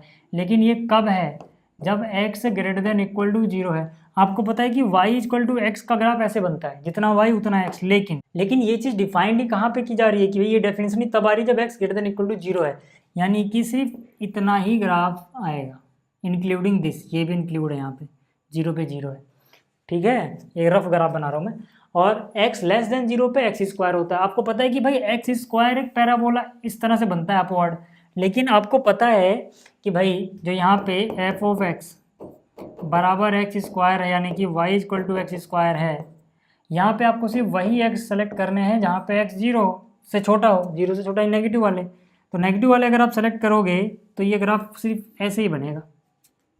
समझ में आ रहा है? तो मतलब कॉन्टिन्यूअस तो हर जगह है यार, ये देखो यहाँ भी कॉन्टिन्यूअस था, यहाँ आगे भी, कहीं भी आपको कुछ उठाना नहीं पड़ रहा थ्रू आउट द डोमेन, तो मतलब कॉन्टिन्यूअस एवरीवेयर आप ऐसे भी कह सकते हो, ठीक है, ग्राफ वाले तरीके से। बाकी सी वाले तरीके से करना है तो वैसे कर लेना, ठीक है। बाकी जब मैं एक्सरसाइज कराऊंगा तो इस तरह क्वेश्चन को हमें सी वाले तरीके से नहीं कराऊंगा, उससे भी एक आसान तरीका है, क्योंकि हमने अब ये चीज़ पढ़ ली, ये चीज़ बस याद रखना, ठीक है। क्या? So that every polynomial function is continuous. जब हमें ये दिखाना हो कि हर एक पॉलिनोमियल फंक्शन अपने डोमेन में कॉन्टिन्यूअस है तो कैसे दिखाएंगे, उसकी बात करते हैं। फिर इसको हम एज ए थ्योरम यूज़ करेंगे आगे आने वाले क्वेश्चन में, ठीक है, जो कि हम एक्सरसाइज वाले क्वेश्चन में करेंगे। फिर जो ये सी वाला तरीका था ना वो और आसान पड़ जाएगा। पहले इसको देखो क्या कह रहा है भाई, पॉलिनोमियल फंक्शन। तो पहले तो बात करते हैं भाई पॉलिनोमियल फंक्शन, मान लो कोई एफ ऑफ एक्स है जो कि एक पॉलिनोमियल फंक्शन है। तो पॉलिनोमियल फंक्शन में क्या होता है, कैसा दिखता है पॉलिनोमियल फंक्शन? कुछ ऐसा भाई, ए नॉट, ठीक है, a1 x की पावर 1, a2 x की पावर 2, a3 x की power 3 plus plus an x की पावर n। तो कहने का मतलब क्या है कि यहाँ कुछ भी हो सकता है, इतना तामझाम हर बार नहीं होगा, यहाँ कुछ भी हो सकता है। बस ये है कि जो x की पावर यहाँ पे आ रही है वो होल नंबर होने चाहिए। समझ में आया? और जो भी जिस भी डिग्री में आप बोल रहे हो, जैसे मतलब कि अगर मैं यहाँ पे एफ ऑफ एक्स यूँ लिख दूँ 1, तो ये कॉन्स्टेंट फंक्शन हो गया, है ना, a1 तक ही लिखा, ये सब है ही नहीं, ऐसा हो सकता है, कोई बात नहीं, ठीक है। अगर मैं लिखूँ f of x equal to 1 + 2x, ये भी ठीक है, ये लीनियर फंक्शन हो गया। अगर मैं यहाँ पे लिखूँ f of x equal to 1 + 2x + 3x², तो ये क्वाड्रेटिक हो गया। अब इनमें से याद रहे कि जो अगर मैं इसको क्वाड्रेटिक पॉलिनोमियल बनाना चाहता था, सिर्फ इतने को, ये पॉलिनोमियल है बट ठीक है, अगर मैं इसको क्वाड्रेटिक एक पॉलिनोमियल फंक्शन बनाना चाहता हूँ तो मैं क्या करूँगा कि भाई जो x² के साथ का कोफिशिएंट है वो 0 नहीं होना चाहिए, है ना, यानी कि जो सबसे बड़ी पावर वाला जहाँ पे डिग्री डिसाइड होगी जिससे, उसका कोफिशिएंट 0 नहीं होना चाहिए बस। यानी कि इसकी बात करूँ तो यहाँ पे an 0 नहीं होना चाहिए, an 0 हो गया तो उससे छोटा वाला कोई बन जाएगा फिर वो, ठीक है। तो कुछ ऐसा ही है यार, ये समझो, ठीक है। बट हमें जर्नल फॉर्म लिखनी पड़ेगी क्योंकि हमें पता नहीं है ना कौन सा पॉलिनोमियल है, तो हमने जर्नल फॉर्म में ही लिखा है, ठीक है, जर्नल फॉर्म में ही लिखा है, ये लिखना पड़ेगा आपको ये वाला, ठीक है, an 0 नहीं है। अब देखो यार, अब अगर मैं सबसे पहली बात मैं लिखूँ यहाँ पे लेट यहाँ पे c belongs to r, c कोई रियल नंबर है, तो पहले चेक करते हैं एफ ऑफ c कितना होगा। एफ ऑफ c मतलब x की जगह c रिप्लेस कर दो ना, बहुत सीधी सी बात है। तो ये हो जाएगा a0 प्लस में हो जाएगा a1c, ये हो जाएगा a2 x की जगह c पुट कर दो, ये हो जाएगा a3 x की जगह c पुट कर दो, डैश डैश डैश डैश, ये हो जाएगा an, ठीक है, ये चीज़ याद रखना, ठीक है, ये हो जाएगा an x की जगह c पुट कर दो, ये आएगा। यानी कि एफ ऑफ सी की वैल्यू तो अपने को पता है, एफ ऑफ सी की वैल्यू अपने को पता है, ठीक है ना। तो अब हम चेक करेंगे भाई लिमिट x गोज टू सी क्या होगा, लिमिट x गोज टू सी क्या होगा। पॉलिनोमियल पता लग गया ना भाई, जो वेरिएबल की पावर है ना वो होल नंबर होना चाहिए, ठीक है। एफ ऑफ सी क्या होगा, ठीक है ना, एफ ऑफ एक्स जो भी था यार। अब क्या करोगे, देखो एफ ऑफ एक्स की वैल्यू यही तो है। मैंने कहा भाई लिमिट निकालनी बहुत आसान हो जाती है जब इस वेरिएबल की जगह जो भी लिमिट को अप्रोच कर रहा है, मतलब वेरिएबल जिसको भी अप्रोच कर रहा है वो वेरिएबल की जगह रखने पे कोई आपत्ति ना हो, अनडिफाइंड ना कुछ हो, अनडिटर्मिनेट फॉर्म वगैरह कुछ ना आए।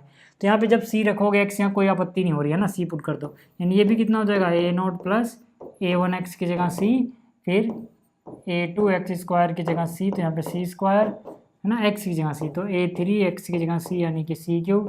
ऐसे करते करते देखोगे तो an c की पावर n, है ना। तो आप लिमिट निकाल रहे हो x गोज टू c पे, तो यहाँ पे x या c रखने पे कोई आपत्ति नहीं है, यानी यही चीज़ आ रही है। आप f ऑफ c निकाल रहे हो तो यही चीज़ आ रही है।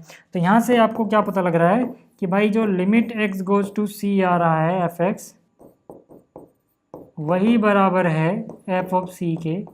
इसका मतलब कि पॉलिनोमियल फंक्शन हर जगह ही कॉन्टिन्यूअस होते हैं, लिख लेना। समझ में आ गया। अब हम इसको एज ए थ्योरम यूज़ करेंगे जो भी क्वेश्चन आएगा, ठीक है। अगला देखो एग्जाम्पल नंबर 15। अब एग्जाम्पल नंबर 15 है, ठीक है, जिसमें हमें ग्रेटेस्ट इंटीजर फंक्शन दिया गया है, ठीक है। f ऑफ x जो है, ठीक है, ये क्या है, GIF ग्रेटेस्ट इंटीजर फंक्शन, है ना। क्या है ये, greatest integer function. Class 11th याद है आपको, जब मैंने ग्रेटेस्ट इंटीजर फंक्शन आपको पढ़ाया था तो मैंने कहा था यार इसको ऐसे याद रख लो, अपने दिमाग में समझ लो, या फिर ठीक है याद क्या रखना, समझ लो कि ग्रेटेस्ट इंटीजर फंक्शन के लिए आपको क्या करना होता है, पहले y एक्सिस हटा ही दो अगर आपको अच्छे समझना है तो।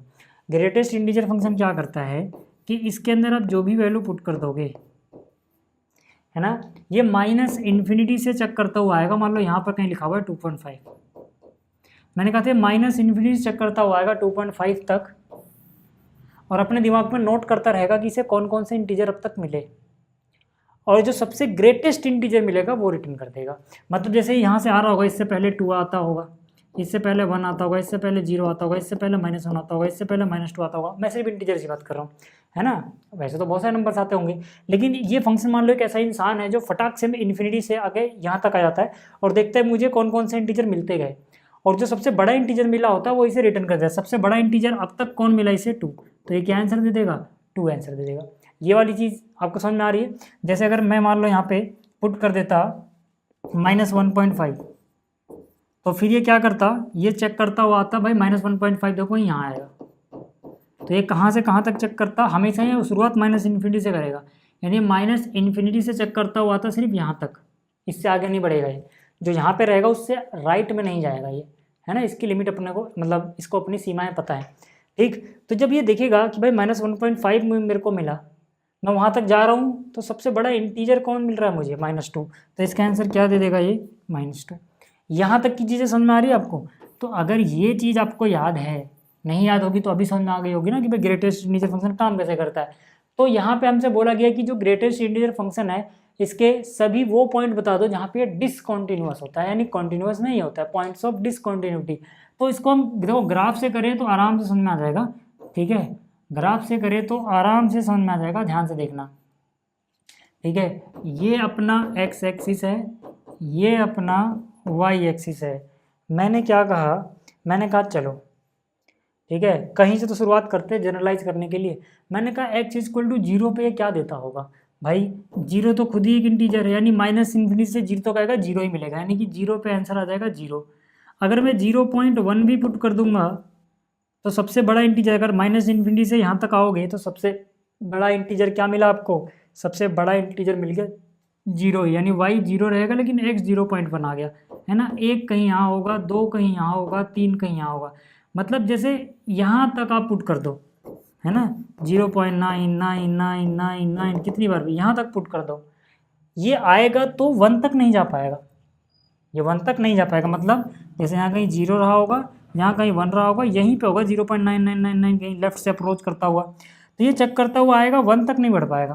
तो देखिएगा सबसे बड़ा इंटीजर मुझे क्या मिल रहा है, 0 ही मिल रहा है, 1 तक तो जा ही नहीं पा रहा हूँ मैं, तो अभी भी ये 0 ही रिटर्न करेगा, तो यानी कि ये यहाँ तक तो 0 रिटर्न करेगा। लेकिन सोचो इसको जैसे ही 1 मिल जाएगा, इसके अंदर ही अगर हम 1 पुट कर दे तो कहेगा यार अब मैं माइनस इन्फिनिटी से 1 तक चेक करता हुआ आया, 1 ही इंटीजर है तो सबसे बड़ा इंटीजर वही हो जाएगा। यानी अगर 1 पुट करोगे तो y की वैल्यू सीधा 1 पे शिफ्ट हो जाएगी, यानी यहाँ पे ये चीज़ खाली रह जाएगी, यानी 1 पे फंक्शन डिसकॉन्टिन्यूअस हो गया, है ना। यानी जैसे ही मुझे कोई इंटीजर मिल, इसे कोई इंटीजर मिल रहा है, ये डिसकॉन्टिन्यूअस हो जा रहा है। अब अगर आप 1.1 पुट कर लो तब भी आंसर 1 देगा, है ना, तब 1.1 पे भी y 1 ही रहेगा, y तो यहीं आना चाहिए ना। ऐसे ही करते करते ठीक है, यहाँ 1.9999 जाओगे, है ना, 1.9999 ऐसे करते करते तब भी ये यहीं तक देगा आंसर। लेकिन जैसे ही इसको कंप्लीट 2 मिल जाएगा, ये 2 दे देगा, यानी 2 पे, यहाँ पे कहीं 1 है, यहाँ कहीं 2 है, तो ये 2 पे कूद जाएगा, यानी यहाँ पर, यानी कि ये वाली जगह खाली रह जाएगी, फिर ऐसी जाएगा 3 पे, ठीक है, यहाँ खाली रह जाएगा 3 पे, ये 3 कूद जाएगा, ठीक है, यानी कि ये चीज़ ऐसे बढ़ जाएगी, ऐसी लेफ्ट में भी होगा। हालांकि हमें उसको बनाने की जरूरत नहीं है, यहीं से समझ में आ गया हमें, ठीक है, 1 मिनट रुको, यहीं से हमें समझ में आ गया, क्योंकि हमें तो बताना था पॉइंट ऑफ डिसकंटिन्यूटी। तो यहाँ पे हम बोलेंगे from the graph we can see this function is discontinuous at every integer, मतलब हर एक इंटीजर पे ये डिसकंटिन्यूअस हो जाएगा। चाहे आप करके देख लेना, इसका लेफ्ट वाला ग्राफ बना के देख लेना, समझ में आ गई बात। तो ये हो जाएगा आपसे। अब अगला देखो, अगला हमें थोड़ा सा कुछ खास बातें पढ़नी है, ठीक है, कि अगर अपने पास एक फंक्शन f है और दूसरा फंक्शन g है, ये दो रियल फंक्शन है और कॉन्टिन्यूअस हैं, ठीक है, एक c पे, एक पॉइंट c पे ये कॉन्टिन्यूअस हों, तो आपको याद रखना है कि अगर f c पे कॉन्टिन्यूअस है, g भी c पे कॉन्टिन्यूअस है, f और g दोनों ही रियल फंक्शन है। रियल फंक्शन मतलब जिनका domain and codomain real numbers का एक सबसेट या फिर सेट हो, ठीक है। तो अगर f और g ऐसे हैं तो f प्लस जी करके जो फंक्शन बनेगा वो भी कॉन्टिन्यूअस होगा c पे, f माइनस जी करके जो बनेगा वो भी कॉन्टिन्यूअस होगा एट c पे, f इंटू जी भी कॉन्टिन्यूअस होगा एट c पे, f बाई जी भी कॉन्टिन्यूअस होगा एट c पे, बशर्ते जो नीचे आ रहा है ना, यानी कि ये जीरो ना आ जाए c पुट करने पे। समझ में आ गई बात। जैसे ही आपको इतना समझ में आया, अब देखो अगला क्वेश्चन। अगला क्वेश्चन है prove that every rational function is continuous. अब रेशनल फंक्शन होता कैसा है वो देख लो पहले। जैसे आपने रेशनल नंबर पढ़े थे ना, पी बाई क्यू की फॉर्म में लिखे जा सकते थे, ऐसे ही रेशनल फंक्शन का मतलब होता है, मान लो यहाँ पे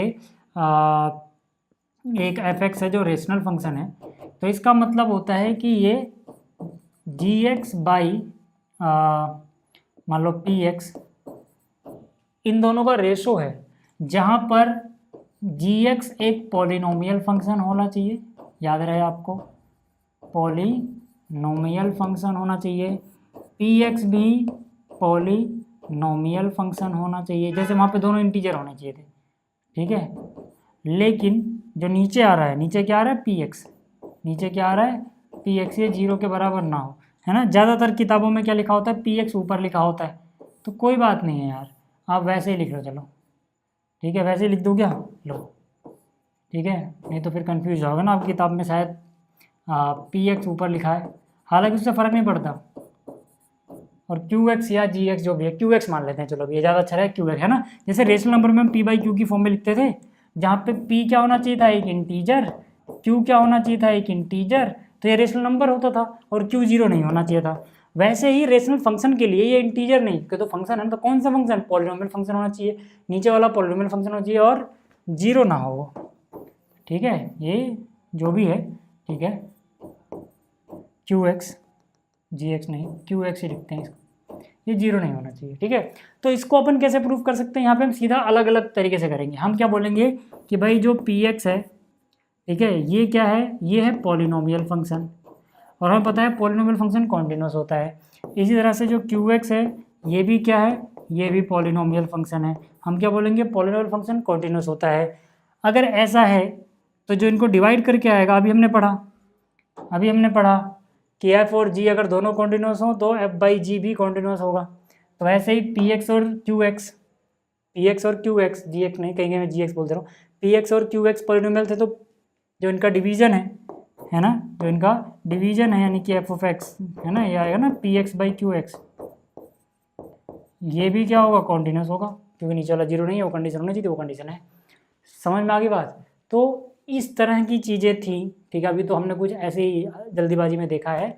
फिलहाल जब हम 5.1 करेंगे तो हम इस कॉन्सेप्ट का इस्तेमाल करेंगे, जहाँ हमें पॉलिनोमियल फंक्शन नज़र आएगा, वहाँ पे हम इस कॉन्सेप्ट का यूज़ करेंगे कि पॉलिनोमियल फंक्शन जो होता है वो अपने डोमेन में कॉन्टिन्यूअस रहता है हमेशा, ठीक है। तो इस वीडियो में इतना ही, जल्दी मिलेंगे अगली वीडियो में। इस वीडियो को देखने के लिए धन्यवाद, और PDF आपको टेलीग्राम पर मिल जाएगी। Thank you.